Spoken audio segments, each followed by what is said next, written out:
Assalamualaikum warahmatullahi wabarakatuh. Waalaikumsalam warahmatullahi Jumpa wabarakatuh. lagi dengan saya, Bagus Saputra, calon guru penggerak angkatan 10 dari Kabupaten Boyolali yang bertugas di SMA Negeri 1 Karanggede. Pada kesempatan kali ini saya akan melakukan demonstrasi kontekstual modul 3.1 yang berkaitan dengan pengambilan keputusan yang berbasis nilai-nilai kebajikan sebagai pemimpin.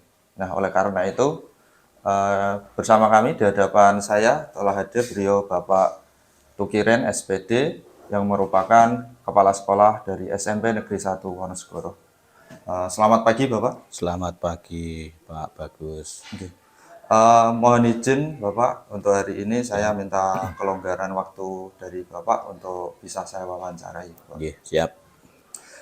Jadi maksud kedatangan saya ini nanti berkaitan dengan wawancara yang berkaitan dengan Bapak ya, pengambilan keputusan sebagai kepala sekolah saat menghadapi situasi-situasi yang bisa kita anggap istilahnya itu sebagai dilema etika, Pak. Iya. Jadi dilema etika kalau dari kacamata saya itu adalah suatu kondisi atau permasalahan ketika kita dihadapkan satu sisi, kita memandang dua sisi itu, satu sisi itu sebenarnya benar, tetapi di sisi lain kita anggap juga sesuatu yang benar seperti itu, Pak. Jadi di situ kita mau memilih ini yang terbaik itu yang mana dalam pengambilan keputusan. Nah, di situ mungkin menjadi kebingungan saya, Bapak. Jadi hari ini mungkin saya untuk meminta ilmu pengalaman dari Bapak terkait dilema etika seperti itu, Bapak.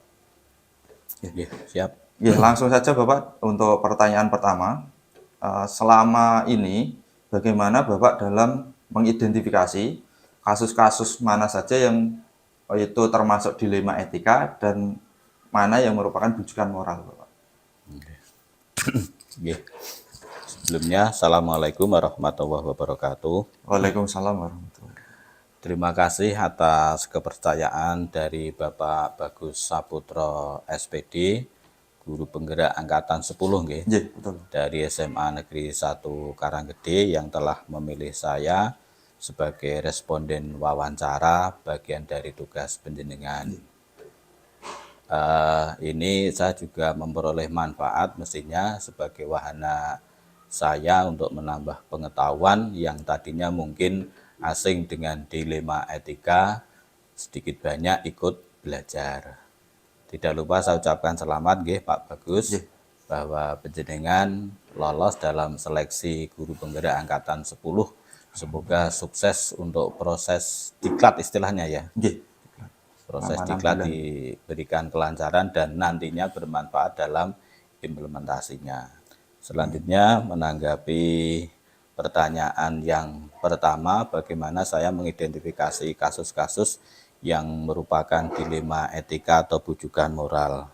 Prinsip bahwa orang hidup itu akan selalu ketemu dengan yang namanya permasalahan. Baik pribadi maupun apalagi seorang pemimpin itu akan dituntut untuk bisa mengambil keputusan pada akhirnya. Entah itu keputusan sendiri atau melibatkan orang lain. Dan kita jangan alergi dengan yang namanya permasalahan. Nah, kasus-kasus itu termasuk dilema etika yang saya peroleh itu biasanya saya pernah menemukan sendiri dari apa yang saya hadapi di lingkungan sekolah. Bisa juga ada rekan guru atau karyawan yang menyampaikan informasi atau laporan ke saya. Dan kemungkinan yang terakhir bisa jadi pula justru yang bersangkutan itu yang menyampaikan permasalahan ke saya untuk ya konsultasi dan solusinya seperti apa. Saya ulangi mungkin saya menemukan sendiri. Yang kedua mungkin juga ada informasi atau laporan dari rekan guru atau karyawan. Dan yang ketiga bisa jadi yang bersangkutan datang sendiri kepada saya menyampaikan permasalahan untuk dicari solusinya. Oke. Seperti itu. Baik Bapak. Untuk pertanyaan selanjutnya Bapak. Nah, bagaimana Bapak menjalankan pengambilan keputusan di sekolah ini apabila masalah yang Bapak hadapi itu ternyata merupakan benar-benar dilema etika, Bapak? Ya, Jadi di satu sisi itu benar, sisi lain juga benar. ya, Jadi ini membuat kebimbangan seperti itu, Bapak. ya, Nah, itu bagaimana Bapak dalam menjalani pengambilan keputusan? ya. Wajar ya, manusia itu terkadang ragu-ragu. Iya.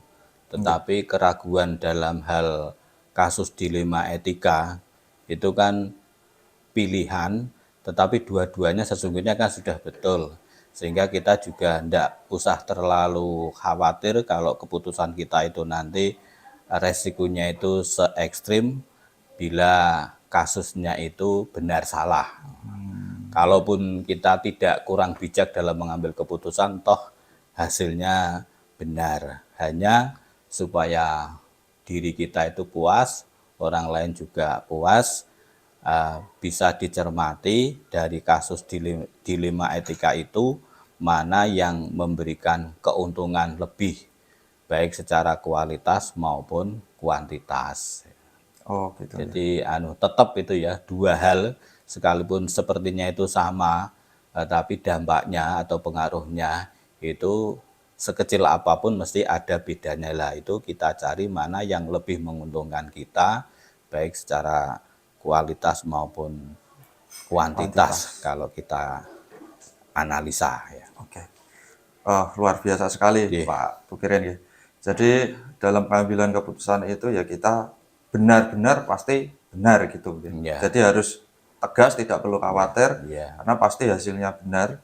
Dan untuk kepuasan, nah lanjut ke level kepuasan gitu iya, lagi. Nah iya, itu mencari yang mana lebih untung secara iya, kualitas. nggih, Luar biasa. Nah, untuk pertanyaan selanjutnya ya Pak, ini mungkin lebih sistematis, lebih nggih, detail lagi. Mungkin ada suatu kasus di sekolahan yang merupakan dilema etika. Lantas langkah-langkah atau prosedur. Nah, ini yang biasa Bapak lakukan selama ini dalam pengambilan keputusan itu seperti apa, Pak? ini contoh kasusnya atau langkah Ya, saya? ya mungkin Oh, bisa berawal dari suatu kasus nggih, seperti itu, ya, terus Bapak bisa sampaikan langkah-langkahnya seperti nggih, apa. nggih. Untuk prosedur ke arah solusi, yang pertama kalau ada kasus, utamanya dilema etika, saya mencoba untuk menyelesaikan sendiri atau mengambil keputusan sendiri. Yang kira-kira saya yakin ya, yakin dan bisa diterima.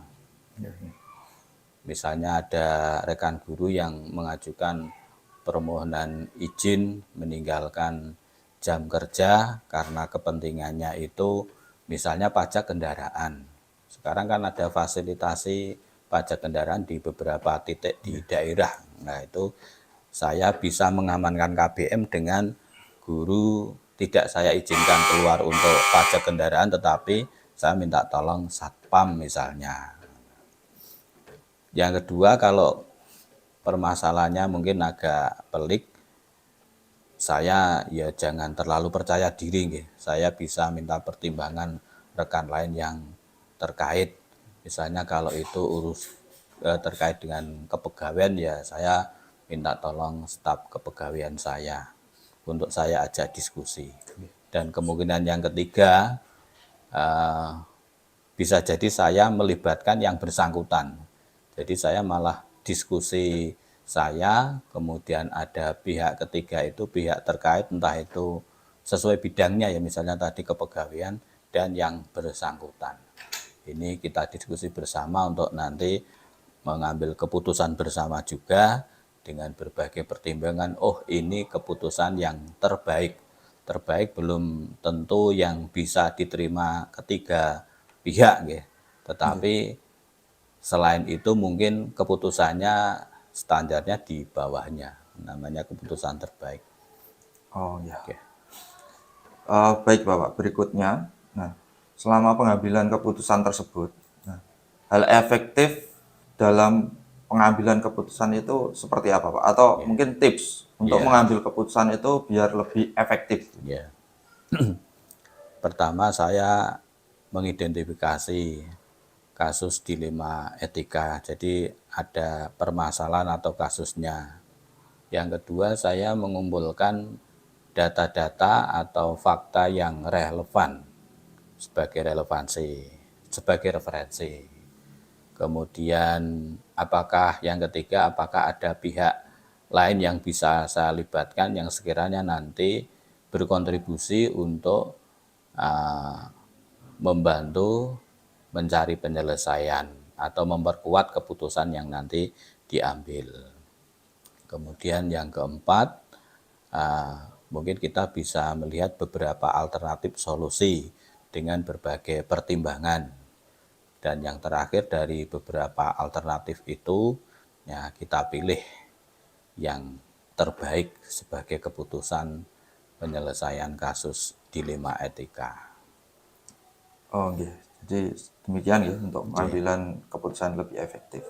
Nah, pasti dalam mengambil keputusan tersebut, apalagi terkait dilema etika itu, Pak, itu pasti ada tantangannya. Nah, bagaimana Bapak dalam menghadapi tantangan tersebut? Pertama, saya harus menyadari bahwa setiap orang itu perangai atau karakternya berbeda-beda. Ada yang mungkin peka perasaannya, ada yang kalau tidak ditunjukkan itu tidak paham.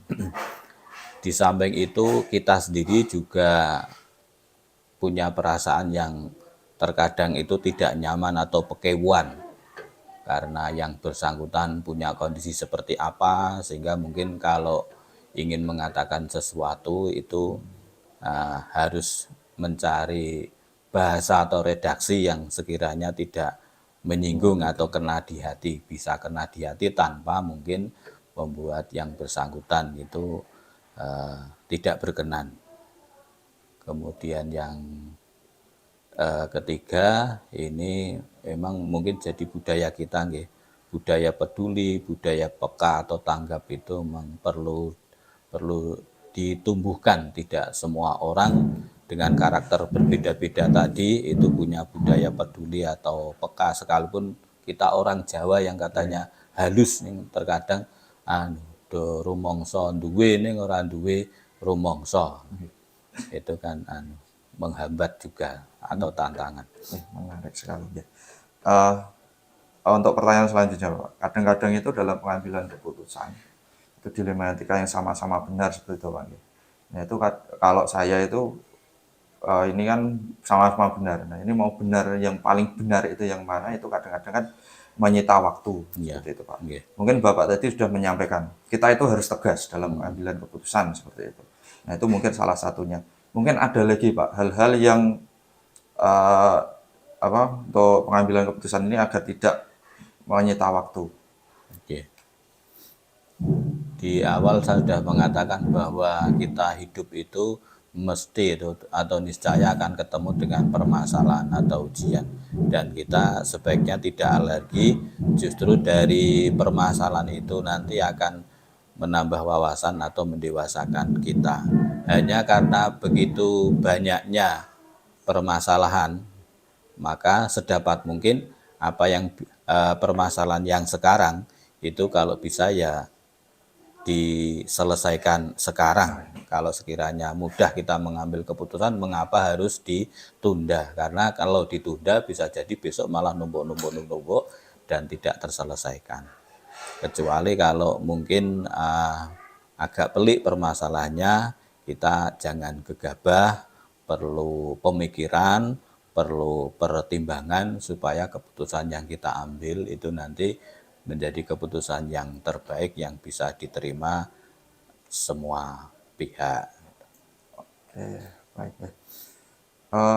Lanjut ini, Pak, ya, untuk pertanyaan selanjutnya. Kira-kira faktor-faktor yang mempermudah Bapak dalam pengambilan keputusan itu apa? Ya, pertama kita harus punya prinsip bahwa suatu masalah itu harus dihadapi dan selesai. Perkara keputusannya itu kualitasnya seperti apa, tetapi kita harus punya tekad seperti itu, menghadapi masalah dan menyelesaikan, bukan menghindari. Yang kedua, kalau ada sebagai referensi kita, cari regulasi. atau panduan atau Dasar hukum. tuntunan atau dasar yang lain. Itu sebagai penguat kita. Dan budaya kepedulian itu tadi.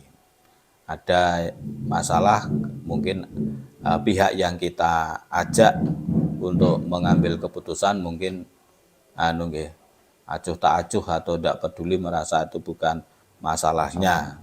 Kalau ada budaya kepedulian, insya Allah setiap masalah, entah itu diri kita, entah itu yang menyangkut kita, atau mungkin masalah orang lain, dan kalau kita bisa ikut membantu, itu membantu kesusahan orang lain kan sesuatu yang bernilai positif atau pahala.